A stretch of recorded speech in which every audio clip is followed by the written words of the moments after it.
Where I'm supposed to sit it. Ma i pantaloni di mezzo non sì, non avevo questi era come la mia sorella. Sì, lo so, però mi fa ridere. Si fate delle storie attaccate ai perché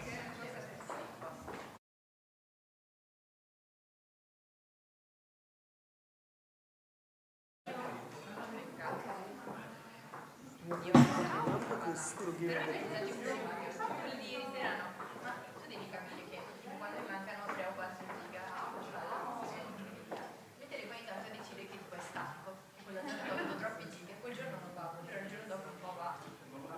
Comunque non so come arriverò al 10 maggio, ai 14 maggio che è quando per il rinnovo perché abbiamo visitato quando siamo andati dalla mia famiglia ospitante americana a Foligno, che ero con lei, che praticamente mio babbo ospitante mi serviva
Buongiorno a tutti, bentornati a POLIS Teatro Festival.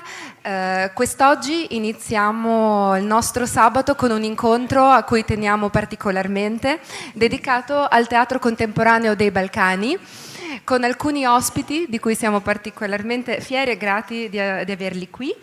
L'incontro avrà luogo in lingua inglese e non lo tradurremo in italiano in simultanea.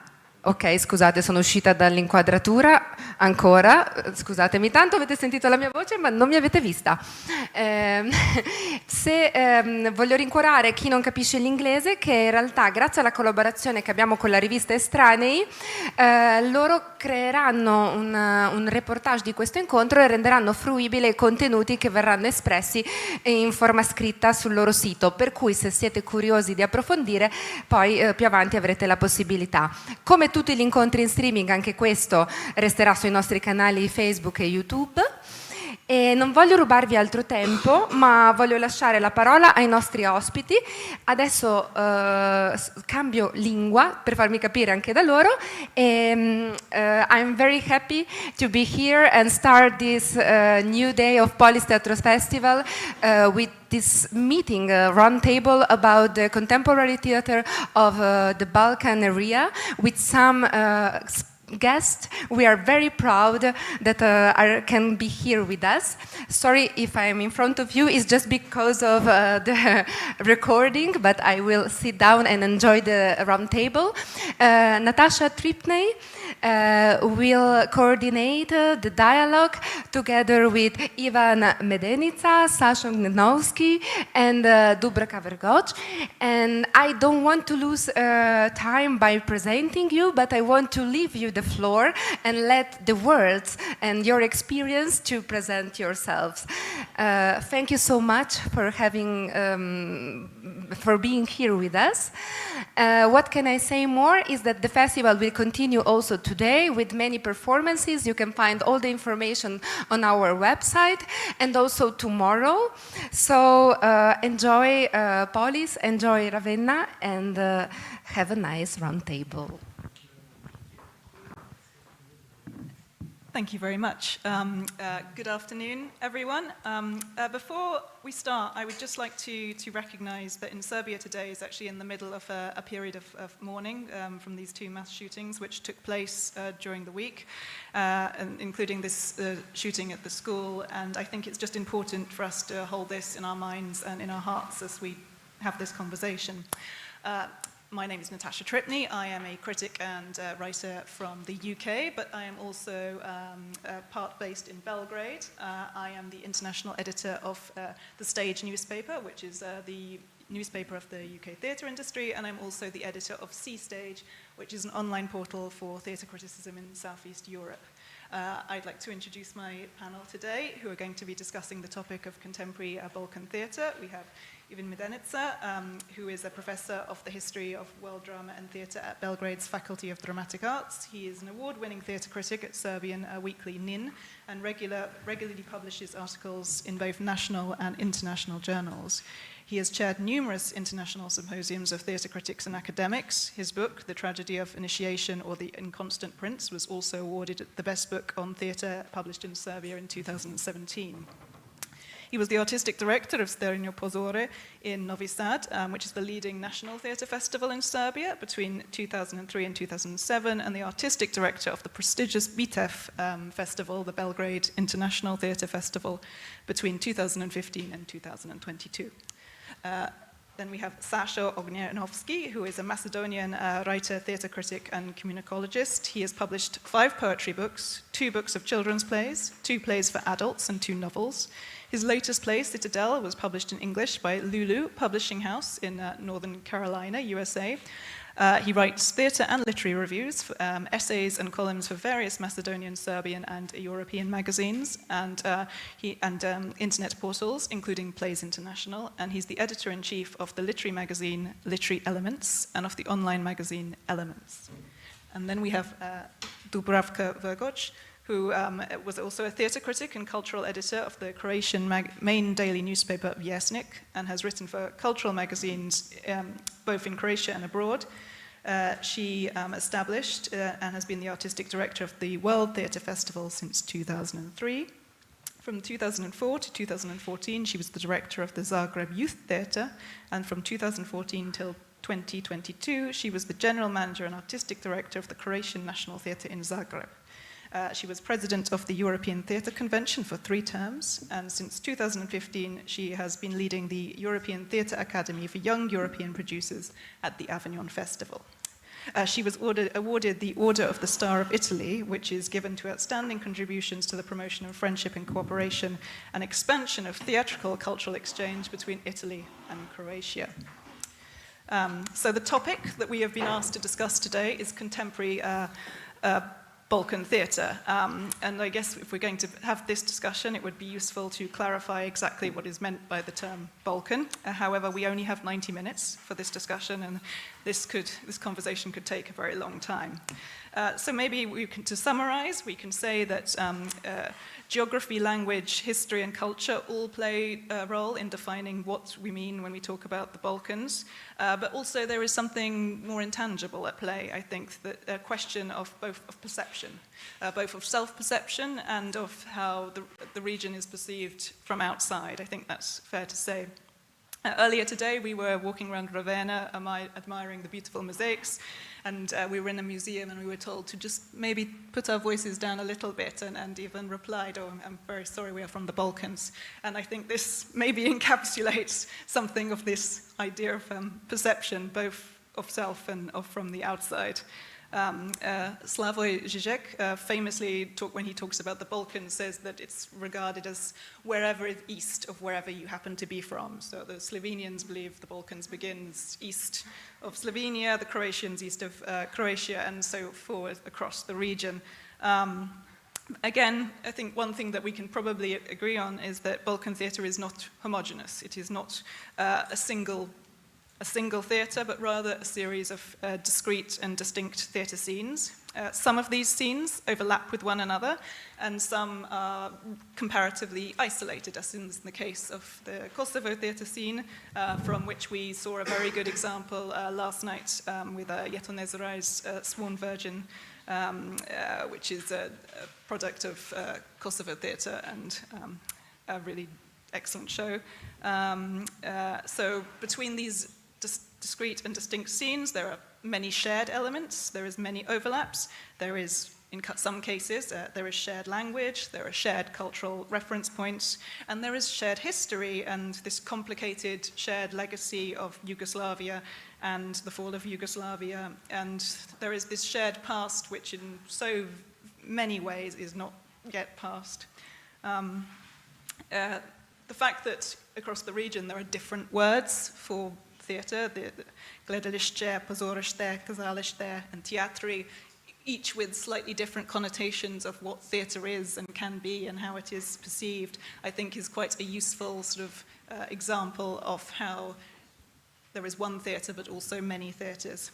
Therefore, I think we should start this discussion by looking or focusing our attention on the other word in the title, on contemporary, and to begin by giving an overview of what the current theatre scene looks like in each of the countries represented here, while also acknowledging that this is going to be an incomplete picture of Balkan theatre. And perhaps we can start with Sasho, if you could begin by giving an overview of the current Macedonian scene.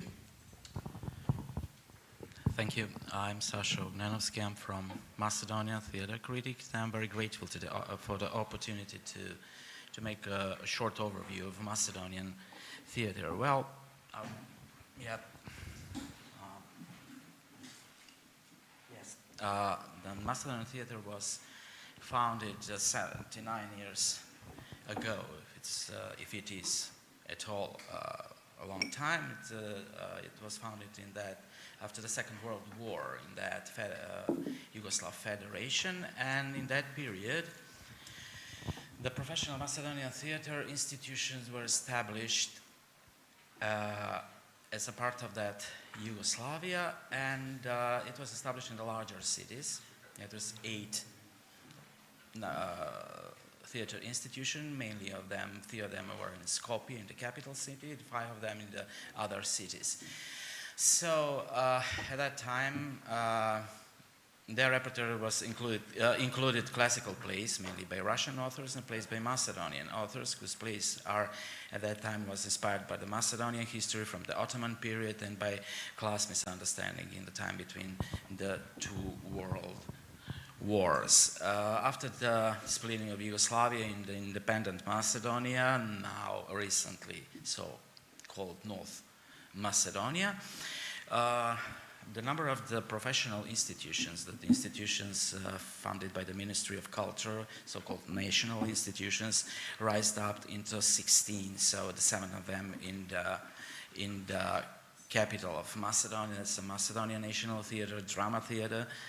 2010 was established the Comedy Theatre, and 1993 was established Theatre for Children and Youth, and of course we have theatre for Albanian audience. This was Albanian theatre, Turkish theatre. Before, in that Yugoslavia, it was one institution, and now it's divided into two institutions. And the other theatres, there are national theatre like in Bitola, Prilep, Kumanovo, Štip, Strumica, Veles, Gostivar and Tetovo, mainly Albanian population, that's Albanian theatre, and Ohrid. I was thinking about how to speak about the managing. There's the global strategy of the Macedonian theatre is led by the Ministry of Culture. So I made a sort of overview of how it is funded and how it is managed, how it is structured. For example, there's this season 2023 we have 48 of projects, the national institutions. It is funded for with amount of 650,000 euros by the Ministry of Culture. We have in the theater average, it is 3 projects by season, and it's 48 projects this year, 42 based on the foreign playwrights, 6 based on the domestic playwrights. They're directed by the 26 domestic mainly directors, and 6 by regional directors like Dino Mustafić, Branko Brezovec, Veljko Mićunović, like Olja Lozica, Kokan Mladenović, Blerta Rustemi, Bill Gammon, etc. And also as a special guest, I think, having this season, Andrej Žoldak in theater of Veles. Macedonian Ministry of Culture, when it's a case of theater, they are announcing every year special priorities. For example, some years our priorities are Macedonian playwrights. Some years are priorities foreign directors, but these years are mainly the Macedonian directors. So that is my big love.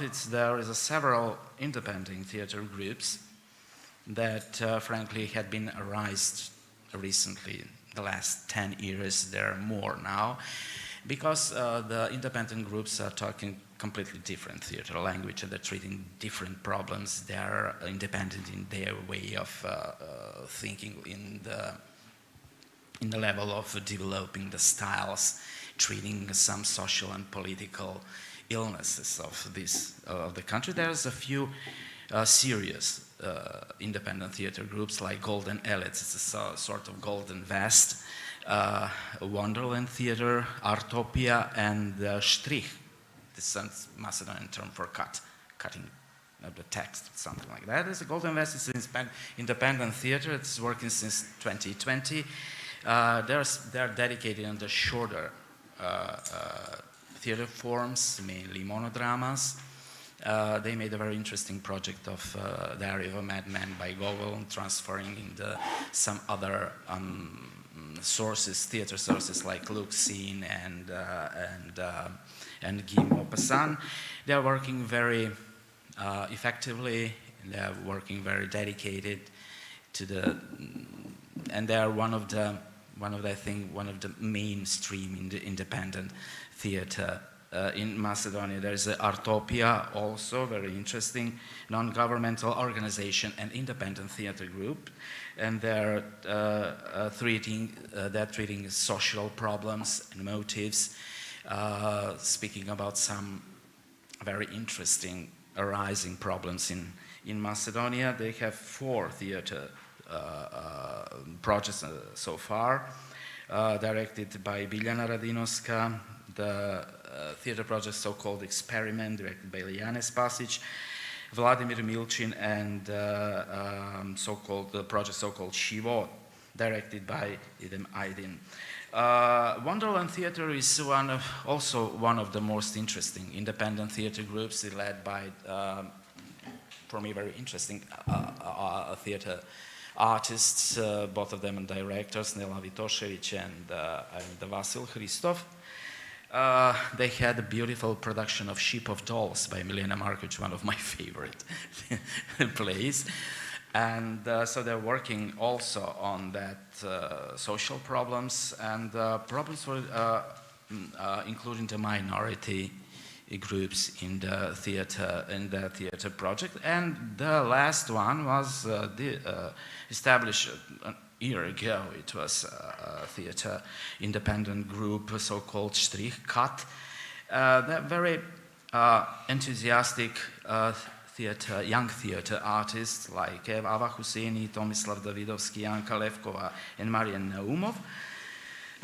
They have few interesting theater projects, and I think they're going to treat some theater forms that could be analyzed in their projects, and I think that it will be very, very interesting to watch their performances, mainly in the theater festival in Macedonia. So when we are with the theater festivals, I would like to speak only for 2 theater main theater festivals. That is the so-called Macedonian Theater Festival, Vojdan Černodrinski. Vojdan Černodrinski is first Macedonian playwright. That I would like to mention his play Macedonian Bloody Wedding. It's reading beginning of the 20th century and treating of the Macedonians during the Ottoman Empire. This very a sort of event, a very tragic event during the Ottoman Empire of assimilating the girl, etc., etc. And he is by his name is named the Macedonian National Theatre Festival. This year we will have 57th edition from 1965. And it is mainly for Macedonian theater institutions. They have a competitional program selected by the appointed selector. And the other festival is so-called MOT. It's Macedonian, it's Mlad Otvoren Teatar. It's a youth open theater. It will be great. We'll have Eros and Eros in this edition of Young Open Theater in November. It is one of the most interesting regional international theater festivals, and that was it. Now we'll have I think 48 edition, and hopefully will be interesting like the others before. It was before they were very close with BTEF festival and other movements, and of course in this festival there were very powerful European names like Wim van de Kebus, like Thomas Ostermeyer, Tomi Janežić, Javor Gardev, Andras Šurban, etc., etc. So I would like to speak a little bit about the Macedonian. Here are the pics of the independent theater groups. I would like to speak a little bit about the Macedonian drama authors. They speak with a strong language, treat many current topics from history, but also from the contemporary movements. in addition to classical authors who wrote at the beginning of the 20th century, such as Vojdan Černodrinski, Vasil Iljovski, Anton Panov, Risto Karle. The most prominent names in Macedonian theater life were Goran Stefanovski, is well known. Unfortunately, he passed recently, and Jordan Plevneš, who is a contemporary Macedonian playwright treating very interesting issues from Macedonian history. Goran Stefanovski is one of the biggest Macedonian playwrights, well known in the region and in Europe, being awarded with a lot of awards in this region. He's a recipient of Vilenica Award, he's a recipient of few Stadia awards, a lot of awards for playwright in Macedonian Theater Festival. So here we got Dejan Dukovski, he's one of the best Macedonian playwright. Whose famous play Powder Keg was one of the most staged play one of the most staged Macedonian play and there we have a beautiful Macedonian playwright, Jugoslav Petrovski. He had the British Award for play, and two beautiful Macedonian playwrights, Eva Kamčevska and Katerina Momeva. They are in the Macedonian repertories very often. And what is most important for me in this small but very significant country in terms of theater is that the drama is read and performed. In the recent times, the possibility and the habit of publishing dramatic texts before they are performed, and also after that, it becomes more and more open. That it's very important for me to have the theater plays in the books, not to be lost in a drawer somewhere in the theater. And of course, here, and I'm involved in that processes to have Macedonian plays in one place. So here we have electronic publication. They are also planned, which include the publication of new and older Macedonian texts in English, with the aim of making them available for the wider scale. Thank you. I think. And thank you. I didn't pass over time. Yeah. No, of course. Yes. And Dubravka, would you like to now maybe give just a little overview of the contemporary scene in Croatia? Yeah. Thank you very much. First of all, I would like to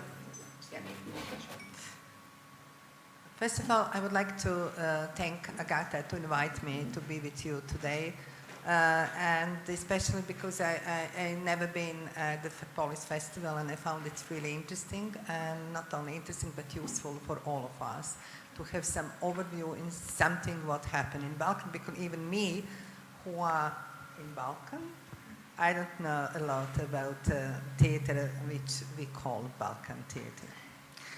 So to start to talk about contemporary Croatian theater, I would like to talk about the Croatian theater through my private professional history of the theater.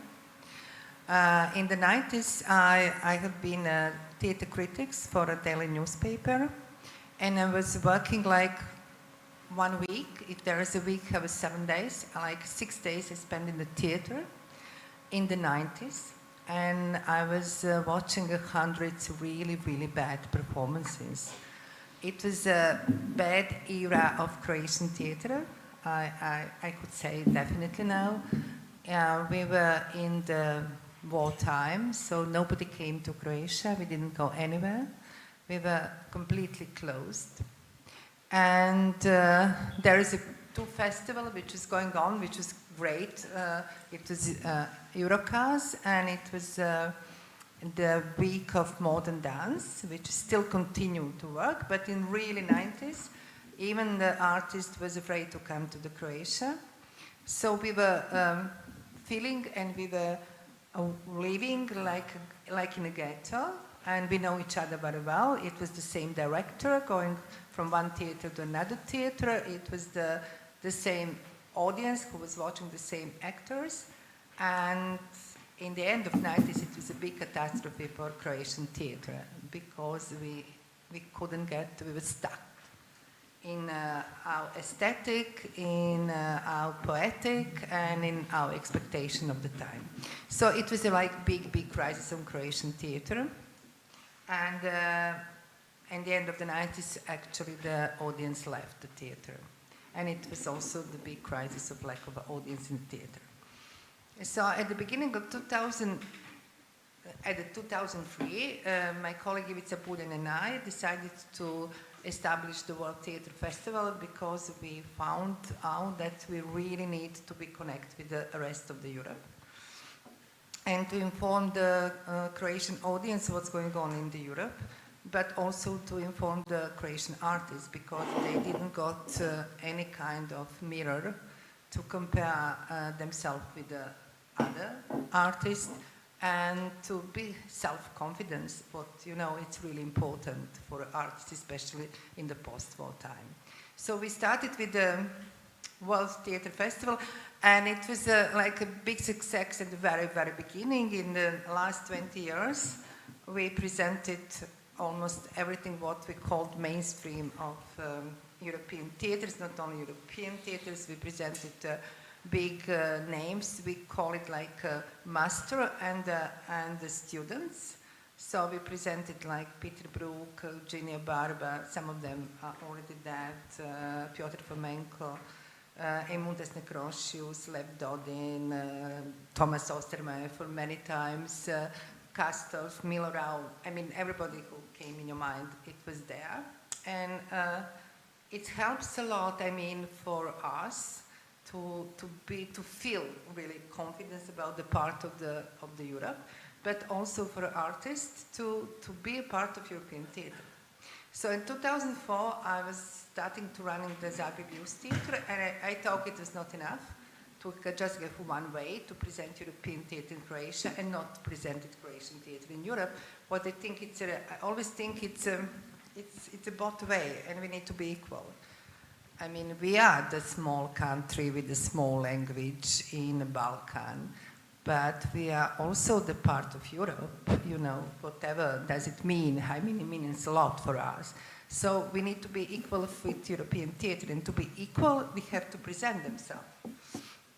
So when I started to work in Zagreb Youth Theatre, I established the one program which is European Theatre in Zagreb Youth Theatre. So every month we presented one European theatre, which have the same kind of orientation as our theatres. And then we started to present our shows outside.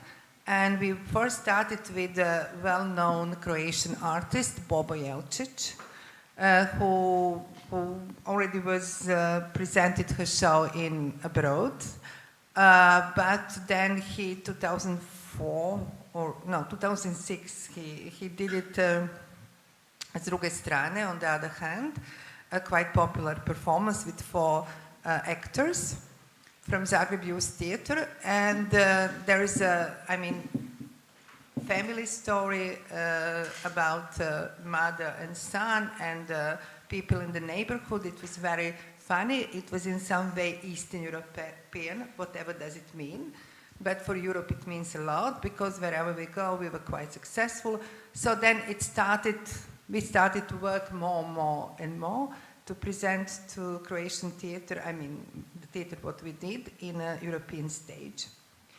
And after the guest performance, we started to work a co-production.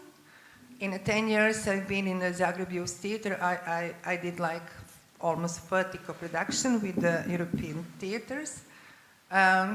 We were the only theatres in Croatia who get funds from EU even before we were Croatia was a member of EU. So we got quite a lot of European money to get possible to make a co-production.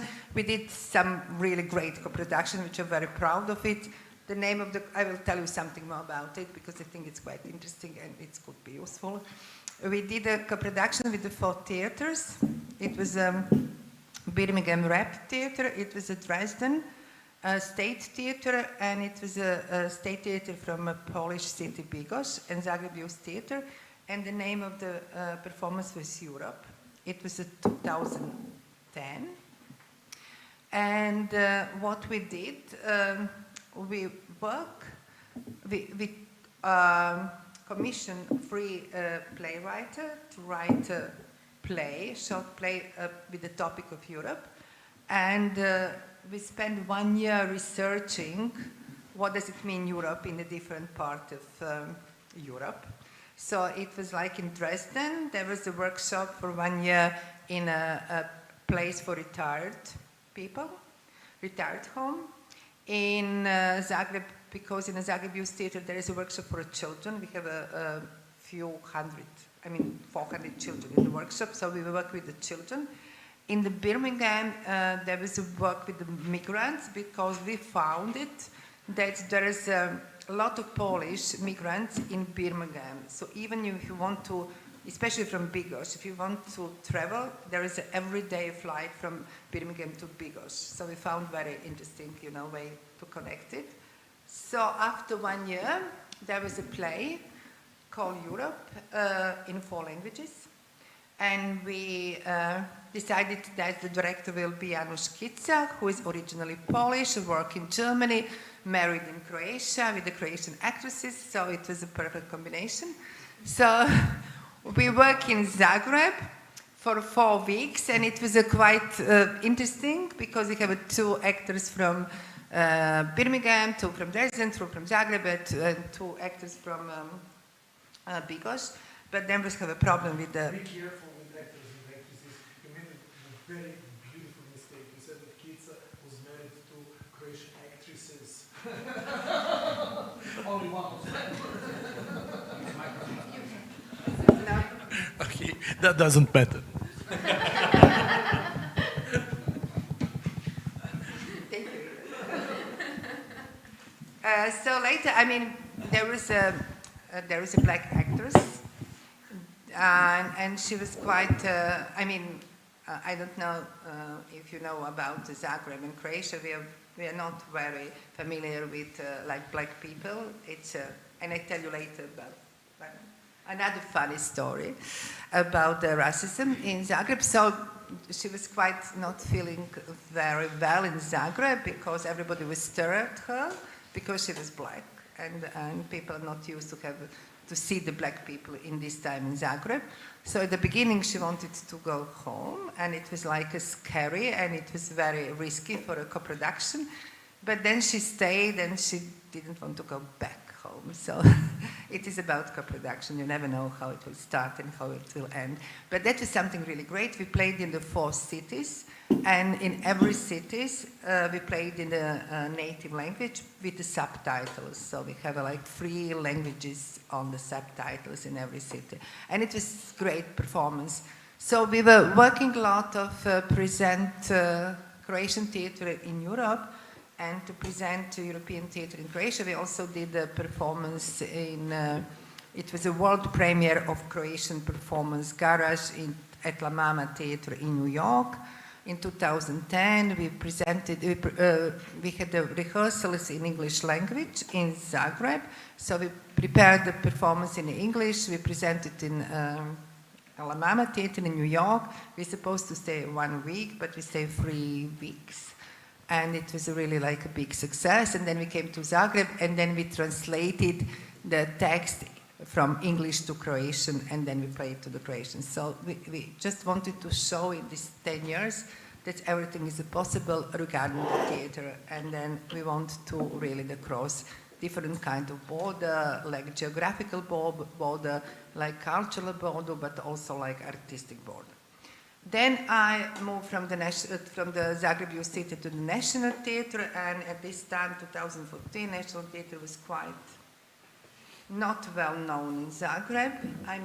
I always said when I came to the theatre, if you go to the main square in Zagreb and ask what do you think about National Theatre, people would say, oh, it's like expensive tickets, it should be really a fancy outfit, and it's a boring performance. And we wanted to change everything of this. So from the very beginning, when we came there, it was empty. Theater was empty. I mean, in opera, it was a 65 plus audience. In the ballet, it was 65 with the grandchildren. And in the drama, there was nobody. So it was very traditional, very conservative. And for me, when I asked myself, what does it actually mean, the national theater?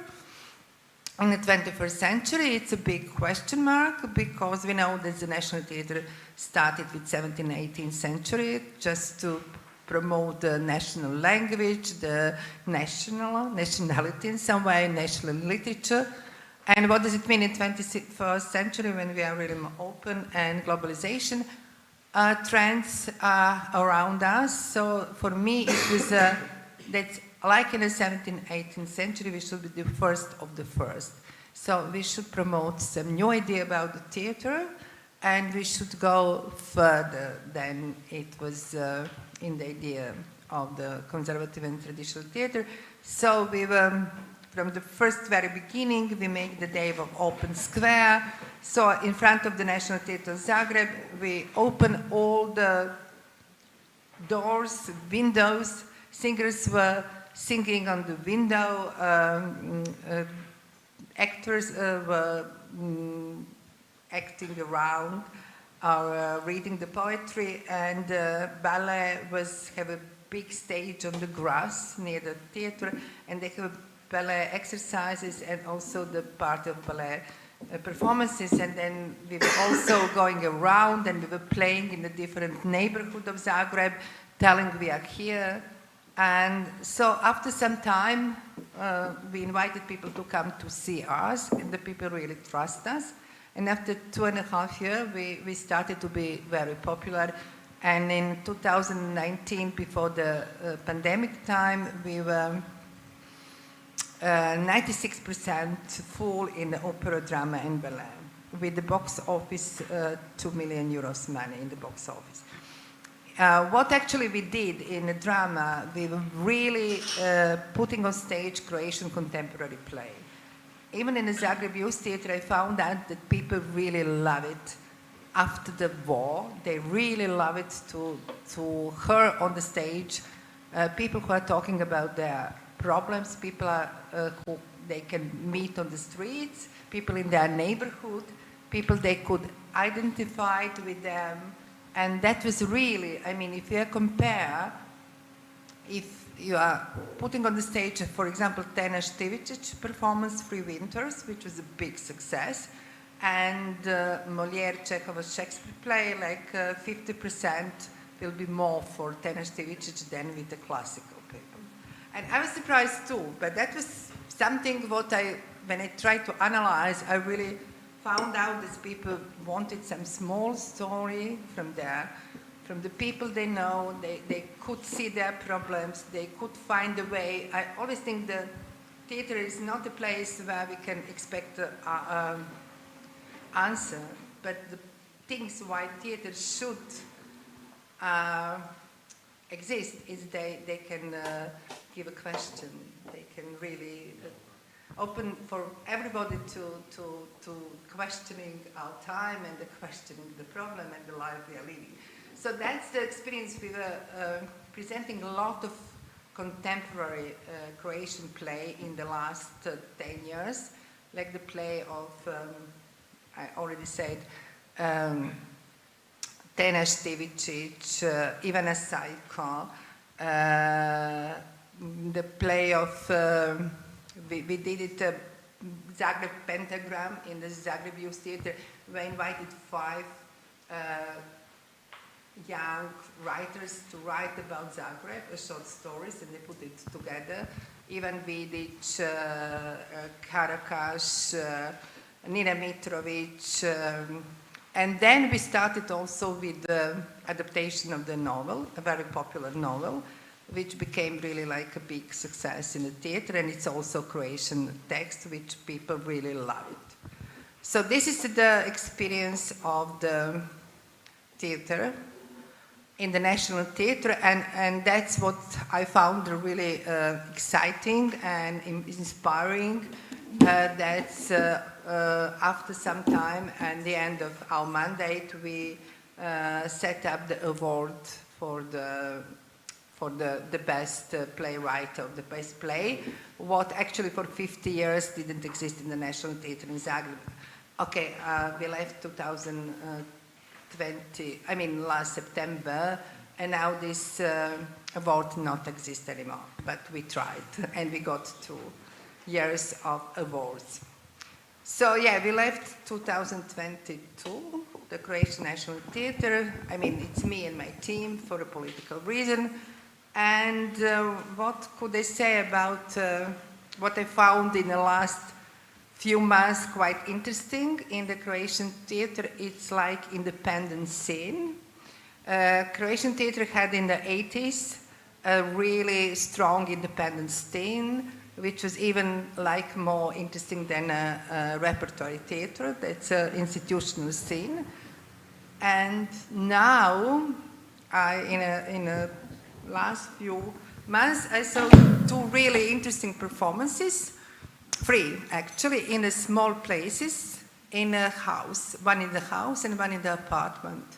The one is a Kunsttheater, which was a few years ago started to work in a house in the neighborhood of Trešnjevka in Zagreb, and another one is Exit Theater, which worked for 20 and something years, but now have a small stage in one apartment. They rent, it's a private theater, they rent the houses and rent an apartment, and they're playing there. And the stage is like here to Agata, and there is like 50 chairs, and then you are really feeling that you're in a living room of your friends, and they're playing the contemporary play with like 3 to 5 actors, and that's something very intimated, talking about not big topic, but the small topics about their real life, the problem of their life, about friendship, about love, about betraying, but it's really, I think it's really something different, and it's something very touching.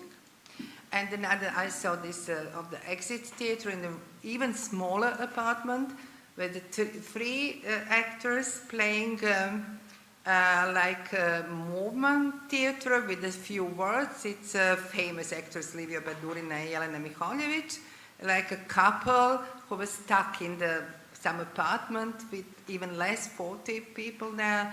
And it was something, I think, something new in Croatian theatre, and something I think it will develop in the future anymore. I'm just want to say that if we are talking about Balkan theatre, we are still quite separate. We don't know a lot about each other.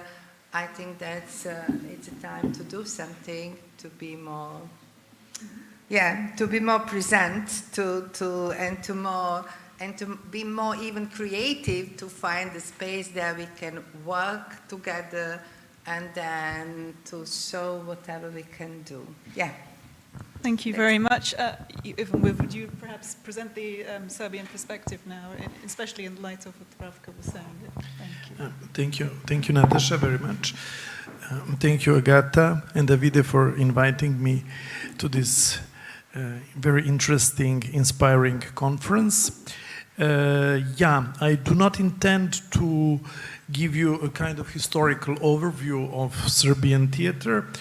I would like us to start with a question, with questioning the very notion of contemporaneity, because you asked us to present what is the contemporary theatre, contemporary performing arts in our countries. And when speaking about contemporaneity or newness or novelty in the context of Serbian performing arts, there is this very strong point of reference, and I will, same as Dubravka, refer to my career. And this very strong point of reference that didn't exist, and if I may say so, still does not exist in other parts of former Yugoslavia, which is Belgrade International Theatre Festival, BITEF. BITEF was founded in '67. It's a very old festival, as a festival of the world theater, so it's important to stress that it was not European, it was not regional, it's a world theater. The first show ever presented at BTEF in '67 was from Kerala, from India, just to give you an example. So BTEF was always this strong point of reference, what is new, what is contemporary in the world theater, because we have to have in mind that we cannot talk about newness, novelty, or contemporaneity as a universal term. Something which is new in Belgrade can be old-fashioned in Ravenna. Something which is, so it's very tricky. Especially it's tricky when it comes to non-European or non-Western performance cultures. When I became the artistic director of BTEF in 2016, I mean 15, but my first edition was in 16. At that time it was a regional festival almost, you know, with performances from Europe, former Yugoslavia, etc., but with no world theater.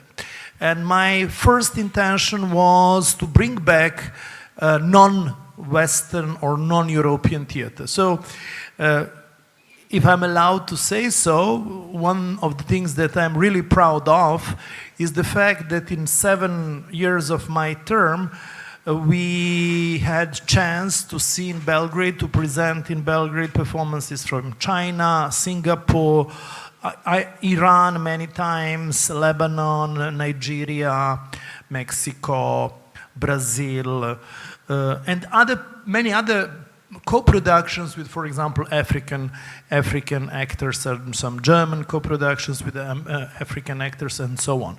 So BTEF has always been this strong point of reference, what could be seen as new in the context of the world theater.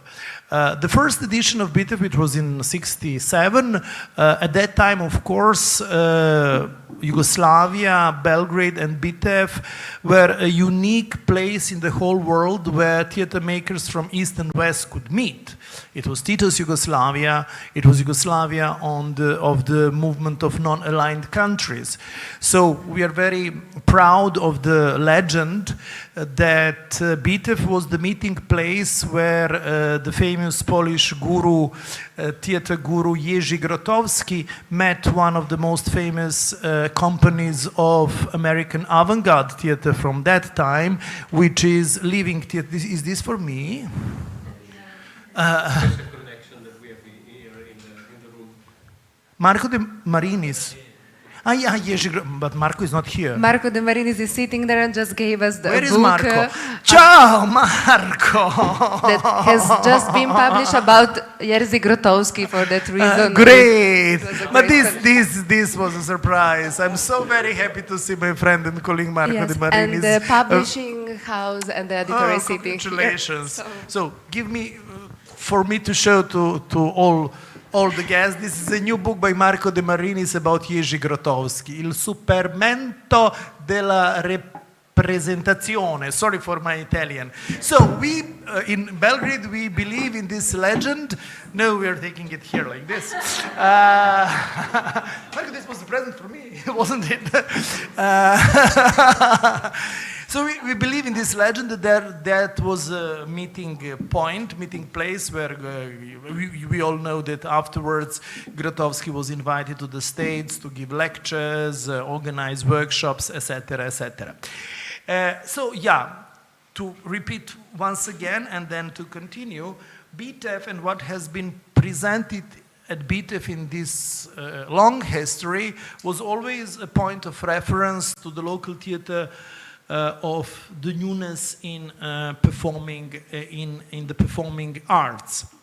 Speaking of history, I don't want to, give you now a historical overview with all the tendencies, companies, names, etc. But one can mention, for example, Ljubiša Ristić in the 80s and his project of KPGT, which was really a Yugoslav project of the new contemporary theater. One can mention also independent companies such as Dah Theater, which was it still exists. It's a female company, and female collective, very much inspired by the work of Eugenio Barba and Odin Theater and so on. Since 90s, I mean, in 90s, of course, because of the wars in former Yugoslavia, there was a kind of gap. First of all, BITEF itself wasn't an international festival for 2 editions because, as you know, Serbia was under international sanctions, something similar to what is happening with Russia nowadays. But Jovan Chirilov, one of the 2 founders, the other was Mira Trajlovic of BITEF, who at that time was the artistic director of the festival, decided to continue even in this context in which you couldn't have an international festival. So BITEF lost its, one of its letters, letter I, sorry. So it was not international. It was made out of only local performances. Some critics and artists criticized this decision because they thought, I was very young at that time, but I supported those critics because it was like making Potemkinova Sela, the villages of Potemkin, to giving just impression that everything is normal and going on in a normal way. But on the other hand, from nowadays perspective, I think that Chirilov was right because it gave the opportunity to for BITEF to. You're a bit disturbing me. Sorry, by talking. Yeah, sorry. So it gave an opportunity to BITEF to continue, to keep existing. And I think it's very important. In this period of isolation, so we didn't have opportunity to travel. There was no foreign companies coming to Belgrade. 2 editions of BITEF were only local, etc. But I mean, there was internet. A new phenomena. And a lot of my students, very young theater makers, were, how to say, searching on internet and getting a kind of net of their own cultural references. So they didn't have experience of seeing, of watching foreign productions, but they could make a kind of network of most important names, tendencies, etc. I think this was very important. Then when BITEF restarted in the mid of 90s with foreign productions, it has made a certain impact on new generation of theater makers, those who were interested in contemporary theater. This is one of the main debates we have in Belgrade, whether BITEF made any impact on local theater or not. Because in general, Serbian theater, same as in Croatia or in Macedonia, the institutional theater is rather conservative. Not completely, but rather conservative, which is, from my perspective, not the case in Slovenia. So I'm introducing a little bit of polemical intonation in our talk. This is one of the main questions, whether BITEF made an impact on local scene. Jovan Chirilov, whom I have already mentioned, one of the 2 founders of the festival, he had a very funny short list saying that BITEF made the biggest impact on understanding contemporary theater on theater critics, that it was mostly important for the development of critical discourse. Then, on the second place, there are theater directors. So it made a certain impact on new way of thinking about theater, in the work of theater directors, and the smallest impact was on our acting school. Actors stayed very conservative, and I would agree with this. But anyhow, a new generation of theater makers appeared who were obviously formed in this context, is this international context, like Milos Lolic, for sure one of the most important young directors, who is doing a really very inspiring, daring, interesting modern theater, contemporary theater. But unfortunately, Milos Lolic does not live in Serbia anymore. He moved many years ago, like 10 years ago, to Germany, and now he's a director of a German-speaking world. Then another phenomenon happened, which is how to say, a new generation of playwrights. A new generation of playwrights emerged at the end of 90s, and this new playwriting was really in how to say, under the influence of post-dramatic theater writing. So it was not a classical theater writing, it's a new way of writing for theater. So on a aesthetical level, this was very important. On the cultural level, which was very important with this new wave of playwrights, is that the big majority of these authors are women. So the new way of our playwright started with Biljana Srbljanović, who is very well known, staged abroad many times, including Italy, got Premio Europa per il Teatro, the biggest international theater award, etc. Milana Marković, Maja Pelević, Olga Dimitrijević, Tanja Šljivar. I mean, there are some men, but we easily forget them.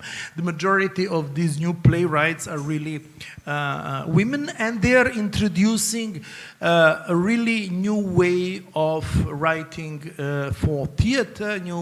There is no dramatic classical drama plays anymore, almost. Biljana happens to be the most classical one among all of them. In the recent period, and I will conclude this part of my expose, so to say, with these last examples, Belgrade theater became very open to theater makers coming from abroad. And this was also one of the influences of BITEF. So many big names that were presented at BITEF, first of all, with their works made abroad, that were then invited to work in Belgrade. So the best example would be Belgrade Drama Theater, in which we had such big names as Ersan Montag, a young German theater director who made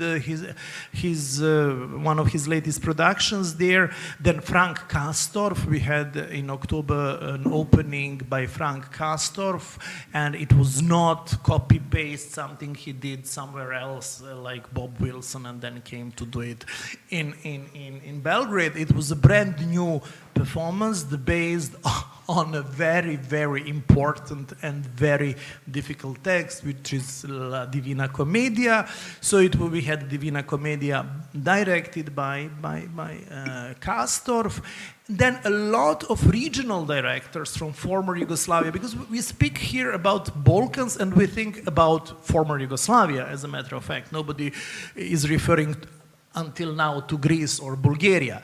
So yeah, you know, why do you think of former Yugoslavia when you say the Balkans? So I think this is one of the issues that we should also maybe talk about. So in Belgrade Drama Theater you had Sebastian Horvat, who is one of the best, if not the best, Slovenian director, whom I really appreciate a lot. Jernej Lorenzi, same thing. He didn't work in Belgrade Drama Theater, but he worked in National Theater and in Serbian National Theater in Novi Sad. Then Tomi Janežić, also from Slovenia,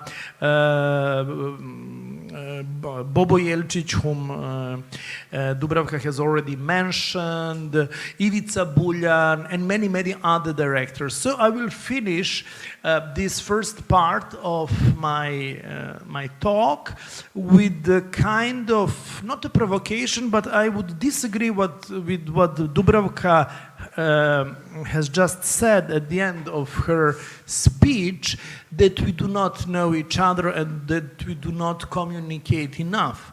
I think that these co-productions, these exchanges of playwrights and directors became a common thing in the context of former Yugoslavia already 20 years ago.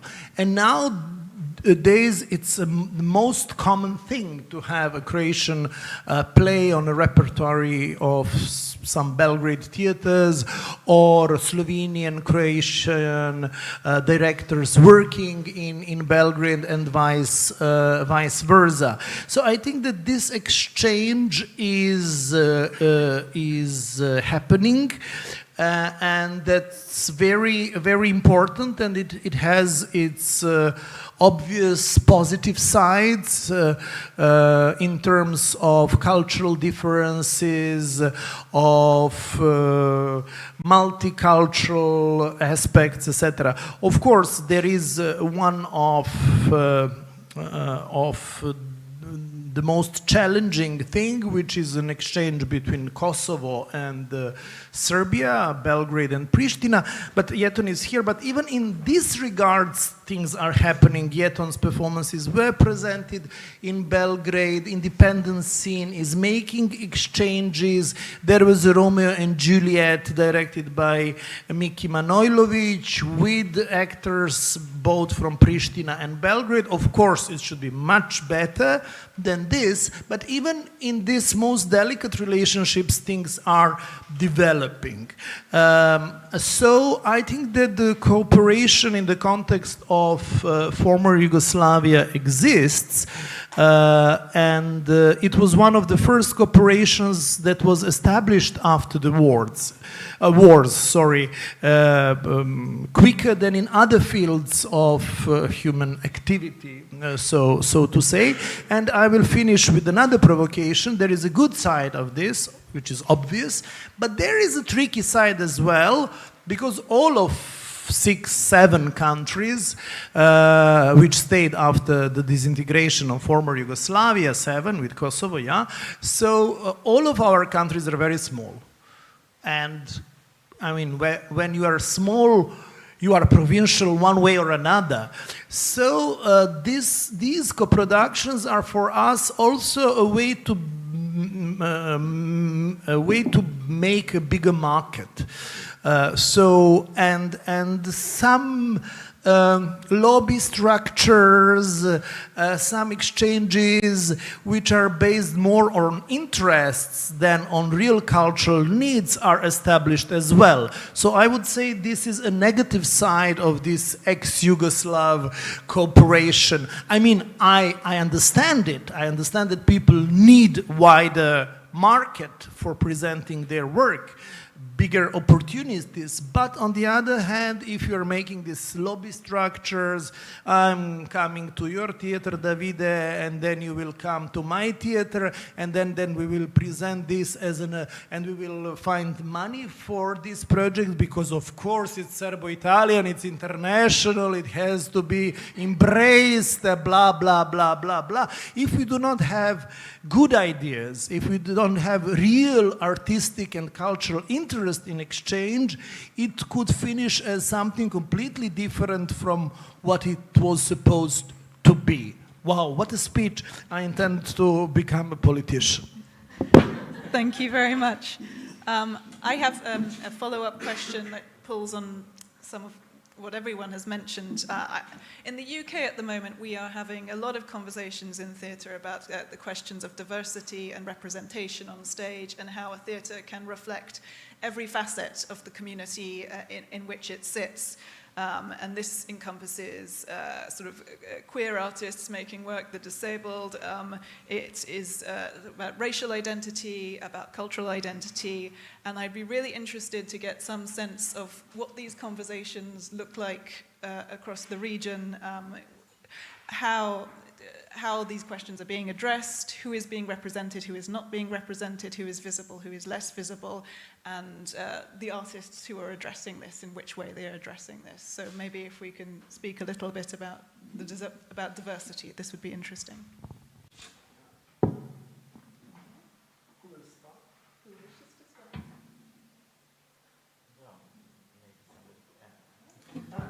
So me again, yeah. So what was exactly the question? Sorry, diversity, but Diversity and how, which communities are represented on stage, who is more visible, who is less visible, and how are artists addressing this? Which groups have good representation? yes, I will start with women because I have already talked about this. For example, on the last BTEF, the focus, because my editions always had a thematical focus. I mean, it was well curated, even over curated, because it was like an algorithm with all the lines and doesn't matter. So the thematical focus was labor market, precariat, problems regarding labor in nowadays world. And then we realized that it would be pretty tricky to invite expensive foreign performances dealing with this issue and not to support local scene, especially the independent scene, which was in a complete disaster after the pandemics. There was no support for the independent scene, or not an important support for the independent scene after the pandemic. So we thought it would be really hypocritical to, you know, spend thousands euros, 1,100 euros to foreign productions dealing with the issues of work and labor, and not to do anything for our own theater makers, as I said, especially those from the independent scene. So we made two co-productions as the festival, as Beta Festival, one with the Center for Cultural Decontamination, which is an independent institution, and the other one with Yugoslav Drama Theater, which is the main, one of the main institutions, theater institutions. One was dealing with the fact that, and this was really very touchy because we made it in the biggest auditorium of the Faculty of Medicine, and it was dealing with the fact that our doctors, nurses, all this medical staff is leaving in big numbers for Germany. So we are staying out of, you know, like medical staff. I mean, one of the best, there are two good jobs in Serbia. One is to be a psychotherapist now because we are all crazy. And the second thing is to be a German teacher because everybody wants to go to Germany. So one has to, still. So one show was dealing with this, you know, like this migration of medical staff, and the other show was about position of female theater makers in Belgrade theaters. And I was kind of, okay, come on, there is this fact that, almost all playwrights are women, that they are regularly getting our main award for playwriting, which is Teria Award. When you see the list of the winners in the last 20 years, there are a few men in the last, but then the authors of this play, of this performance, told me, this is one thing to get the award for the best playwriting, but what afterwards? Are they going to invite you to work again in theater? And then they made the whole statistics, which is part of the show, and this statistic is a bit annoying because there is no this kind of balance that one would presume after, for example, this list of the winning plays, of the plays which got the prize for the best play. I mean, they were. And they introduced the issue, I don't know whether this is an issue in Italy or in the other parts of the Balkan region, which is ex-Yugoslavia. As a matter of fact, I think at least in this room. So quota, quota for female authors. So this is a thing that they opened with this show. I mean, I'm personally not in favor of quota, but I'm of course in favor in finding different ways to make this balance relevant and to make equality between male and female theater directors. So I think maybe I could stop here, not to, I gave you an example of treating the diversity in terms of gender.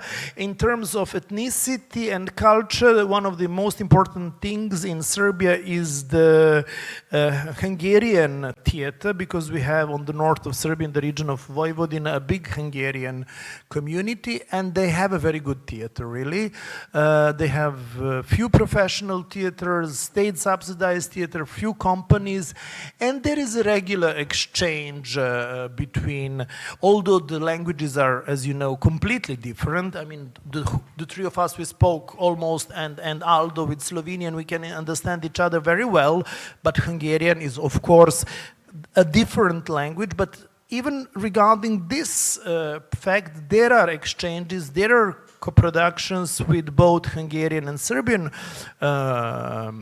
actors, and the most prominent Hungarian director from Vojvodina, mentioned by Sasho, Andras Urban, has been working all around former Yugoslavia, and we wanted to stress this Hungarian story for the beginning. Thanks.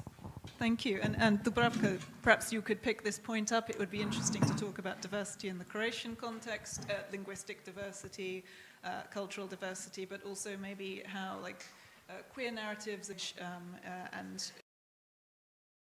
I'd just like to know a little bit more about what... Interesting story about diversity regarding this project. So it was, we started the project when I work in the Croatian National Theatre. It's a European project stage, transition theatre, which was connecting 11 big European theatres and European Theatre Convention. For example, it's Antegant Milorau Theatre.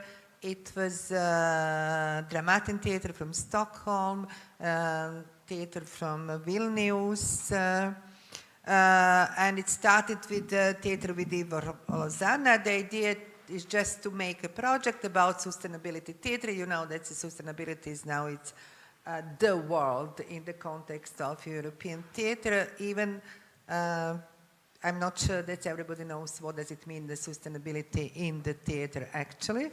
So I would like to give you some example what for us was meaning sustainability.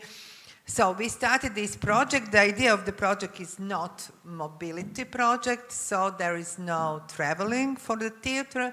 And it a theatre within Lausanne. Katie Mitchell did the performance. Based of American text, and it was a performance about the world catastrophe. There is a plants not exist. She got a list of the animals which still not exist in our planet because of all the catastrophe what we did. And the aim of the project is every theater has to make their own project with the rules of the Katie Mitchell and with a local artist. And they shouldn't change the text. And also there is one thing, the rules was there is actresses should be black. And there is no electricity in the room, so the electricity is produced by artists who are driving the bicycle. And the electricity came from the bicycle.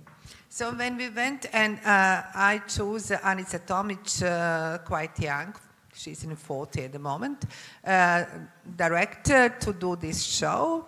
We went to the Lausanne to talk about the show, and then I have quite a big fight with Katie Mitchell because she asked us to have a black performer, and we said in Croatia we don't have the black performer, and she said that we are racist, and I was completely against it, and I tried to explain that in our culture, it's a cultural things in our culture. I mean, there is no black people, probably because we are not we are not colonial countries, so we don't have a black people. But it's very interesting because I think you made an impact with this whole, a positive impact with this whole misunderstanding, because Bita was also interested in this production of Katie Mitchell, so to have her concept at the festival made by local director and with local actors, and then they changed this criteria, black actress or actress from a minority group from this region, from the Roma community or any other community. No, I just want to say this because it's not the end of my story. Sorry. I said, no, I'm sorry, we don't have a black. And then she said, okay, take a minority. Can you take Serbs? And I said, I mean, how I could ask somebody, I don't know if the actress is Serb or not, how I can ask. And that is make more, you know, like, undiversity project. So finally I found out also that in Lausanne, when they did the first performance, actually the black actresses left because she found out that she was looking for this performance only because she's black. And so we started to work, and we decided to work this with the children, the performance with the children. And we found a black child in a Croatian teenager child in a school. And so we get a black performer and other children, and children was riding the bicycle also to produce the electricity. We found during the process that the children knows more about sustainability than all of us. They are more aware of catastrophe in the world, and then finally it happened something what I think it's quite a good example for theater today.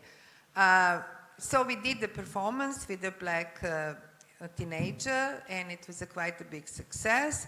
But what happened, this teenager, the mother came from Africa to Croatia like 5 years ago with 3 children because she's married to a Croatian guy. And in the middle of the rehearsal, she divorced, and she's supposed to go back to Africa. And it was like a big tragedy for the children and for all of us. So we played the performance in some, not in a national theater, but in some place. It's beautiful, all in that, like the performance we saw yesterday, the Kosovo performance.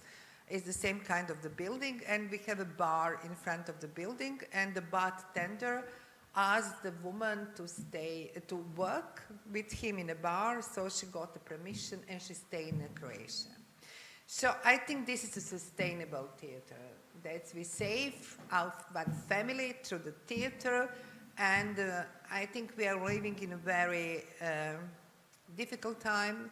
We are faced with so many catastrophes, pandemic, war, catastrophe, economical crisis, who knows, and of course the catastrophe of the planet, and who knows what will happen, I mean, in the next year or in the next day. So, I mean, the theater should make some kind of statement that the theater really, like in our case, save some life. And it's, I think that's, we should be, I mean, we could talk about the Balkan, but also we could talk about the whole Europe, the solidarity of us, of the artists in the theater. I think for me, it's the most important in our time, because the time is not easy. Thank you very much. I'm aware that our time is running short, so I would like to ask the audience if anyone has a question for the panel. Are there any questions? If not, I have a couple more. But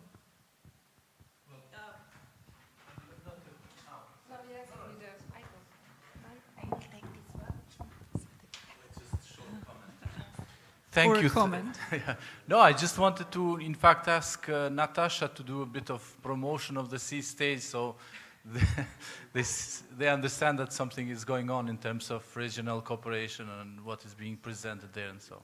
Okay, yeah, no, I can certainly do that. What Jessen was mentioning is that this platform that I edit, the Sea Stage platform, which is theatre criticism platform, which is across the Southeast European region, and we have local critics from all the countries of the former Yugoslavia and the wider region who are forming their voices, developing their voices, and it's honing a next generation of theatre critics in English language platform, which is cross-regional. So yes, I'm happy to promote that, and that's another form of cooperation in the region.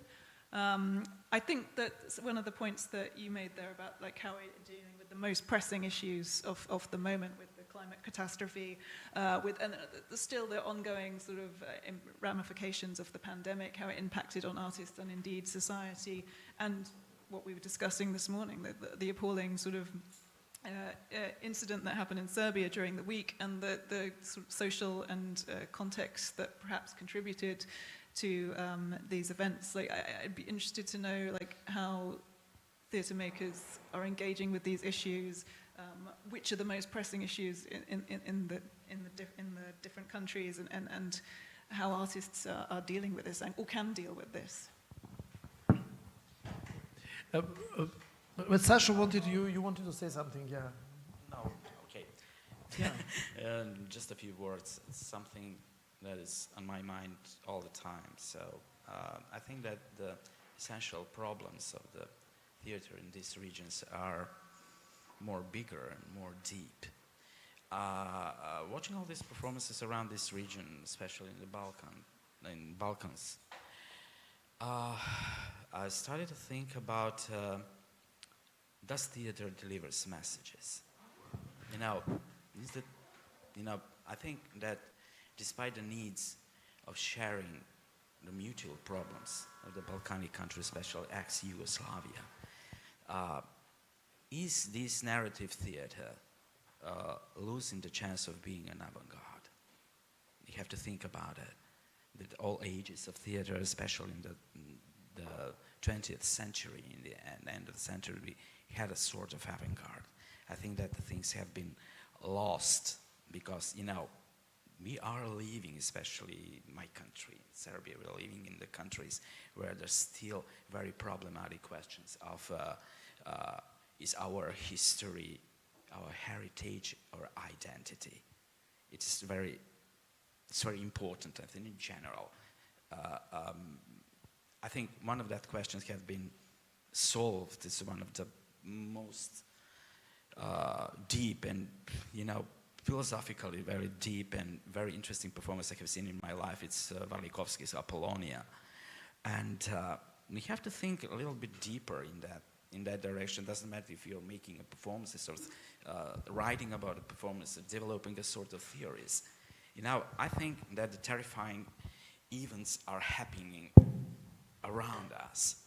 And we have to think a little bit deeper, something that needs, does the theater in this stream, in this pathway, is losing its spiritual essence, and there's something, a little bit hints for some other discussions in the future.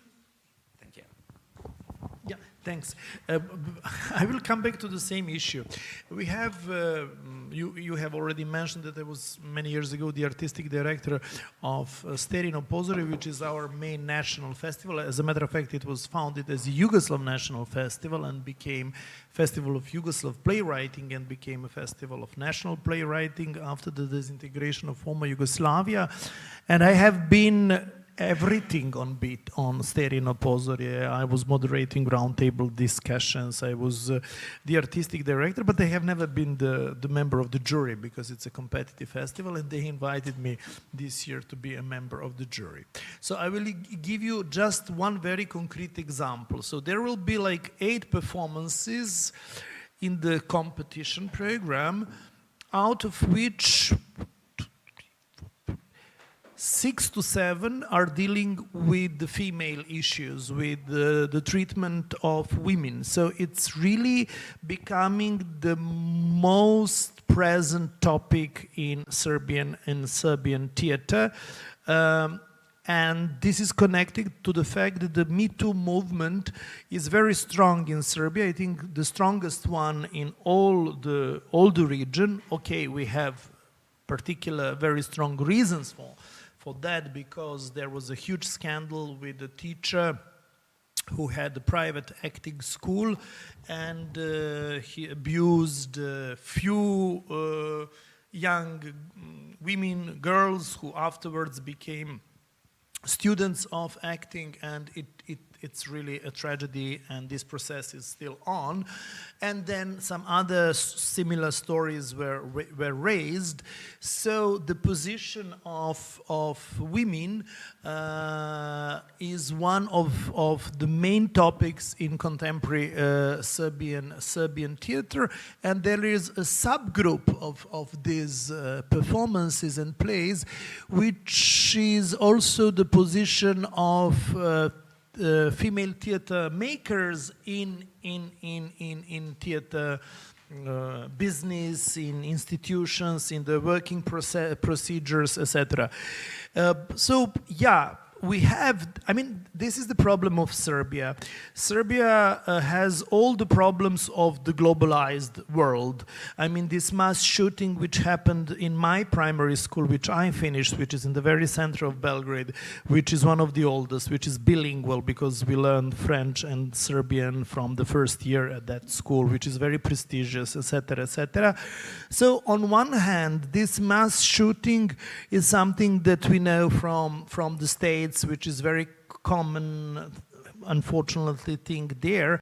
But on the other hand, I mean, influenced by new medias, new technologies, alienation, and all these global issues. But on the other hand, you have a fact which is really frightening, that after the States, Serbia is the second country in the whole world upon the guns, ownership of guns. So where does it come from that we have so many arms in Serbia? From the wars in the 90s. So this is a problem in Serbia. So Serbia has the whole package of contemporary problems, global problems, such as mass shooting, such as ecological crisis, such as social crisis, blah, blah, blah. But at the same time, we have non-resolved problems dealing with our responsibility from the wars in the 90s. So when some people in Serbia are frustrated and saying, so we have to fight on two fronts, we have this kind of problems and we have that kind of problems, we have local problems and global problems, I say, but it's normal. It can happen in life that you have both bad heart and heart issues and cancer. And we have both. Serbian society has both. But are this topic really reflected in the theater, Pardon? Serbian? Which one? The problems you talk now. Pardon? The problems you are talking now, are they really reflected in the Serbian theater? No, the war issues are less reflected, although they are present, but less reflected than these global ones. Yeah, that's the same things. I mean, there is. I couldn't say there is a one trend in Croatian theater. That different things happen, and they happen by accident, I think. Yes, and when you had a very famous show by Oliver Frljić dealing with the Serbian family which was killed in the 90s in Zagreb, this was a huge scandal, and the show was stopped in Rijeka, etc., etc. So we have similar kind of problems when coming to the responsibilities for the war in the 90s. No, because my opinion is that we are not really reacted to the war in the 90s when we had to react after the 90s. So we were waiting, and now from time to time some play came, some Frljić performance came, some other people performance came, but there is no continuation, there is no catarsa, there is, I mean, theater catarsa, there is no something that we really Unfortunately, I mean, I will conclude with this. Of course, Natasha, I'm not concluding instead of you, but I will conclude my speech with a tragical paradox that this mass shooting in my primary school that happened 2 days ago could be a start of catharsis for Serbian society, because people started asking themselves where the guns are coming from, in which society these kids were raised, which are their role models, why on the other side of the street of that school there is a mural of Putin, and 20 meters in the other street mural of war criminal Ratko Mladic. So what is the surrounding in which these kids were raised? And I think for the first time, unfortunately, the motivation, the impulse was so tragic, the death of 9 people, out of which 8 are kids. But people started wondering and started asking these questions. So I think it should be a kind of beginning of a catharsis for Serbian society, and I hope that Serbian theater will be the first one to deal with these issues. Thank you very much. I think that's a very important point, and it's also a point that we're going to have to leave this discussion now because we have another performance to go to. I want to thank all my panelists for their contributions today. It's been a really interesting discussion. I'd also like to thank Agata and David for giving us the opportunity to have this discussion, and thank you very much. Good afternoon.